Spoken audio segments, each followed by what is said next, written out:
Once நீங்க உங்க இடத்துல ரூஃபிங் ஷீட் இன்ஸ்டால் பண்ணதுக்கு அப்புறம் அதை எப்படி ப்ராப்பரா மெயின்டைன் பண்ணணும் அப்படின்னு இந்த வீடியோல நான் சொல்லி தரேன். சேவ் பண்ணி வச்சுக்கோங்க. So first point, roofing sheet install பண்ணும்போது ஸ்க்ரூஸ் லே பண்ணிருப்பாங்க. அந்த ஸ்க்ரூ லே பண்ணும்போது அந்த ஸ்க்ரூவோட டஸ்ட் எல்லாம் வெளியே வரும். அதை உடனே ரிமூவ் பண்ணிடணும். அப்படி இல்லைன்னு சொன்னா அந்த டஸ்ட் பார்ட்டிகல்ஸ் எல்லாமே மழையோ அந்த தண்ணி ஏதோ பட்டுச்சு அப்படின்னு சொன்னா அந்த இடமே வந்து ஒரு ரஸ்ட் ஃபார்ம் ஆன மாதிரி ஆயிடும். ஸோ ஃபர்ஸ்ட் திங் நீங்க கவனிக்க வேண்டியது, ஒரு ஸ்க்ரூ லே பண்ண உடனே அந்த டஸ்ட் பார்ட்டிகல்ஸ் எல்லாத்தையுமே உடனே ரிமூவ் பண்ணிடணும்.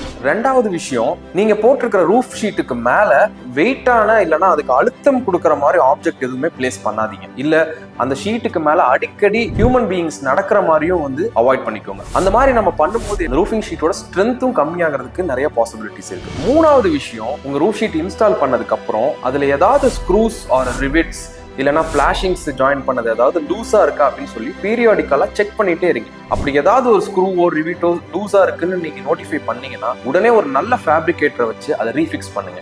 நாலாவது விஷயம், சப்போஸ் நீங்க ரூஃப் ஷீட் போட்டிருக்கிறதுக்கு மேல ஏதாவது மரமும் செடி கொடிகள் அதெல்லாம் இருக்கு அப்படின்னா அதனுடைய லீவ்ஸ் அதெல்லாம் வந்து அந்த ரூஃப் மேல விழுந்திருக்கும். ஸோ அந்த மாதிரி விழுந்திருக்கிற டஸ்ட் பார்ட்டிகல்ஸ் எல்லாம் கிளீன் பண்ணிட்டே இருந்தீங்கன்னா உங்களுடைய ரூஃபோட சர்ஃபேஸ் வந்து எப்பவுமே பார்க்க அழகாகவும் நீட்டாகவும் இருக்கும். அஞ்சாவது விஷயம், ஒரு ரூஃப் ஷீட் லேயர் மேல ஏதாவது சின்ன சின்ன டஸ்ட் அப்பப்போ இருந்தது அப்படின்னா அதை வந்து ஒரு தண்ணி வச்சு கிளீன் பண்ணும்போது அந்த ஷீட்டோட ஷைனிங்னஸும் அந்த ஒரு அப்பியரன்ஸும் வந்து எப்பவுமே நல்ல அழகாகவும் இருக்கும். உங்களுடைய ரூஃபிங் ஷீட்டும் பார்க்கறதுக்கு ரொம்ப சூப்பரா இருக்கும்.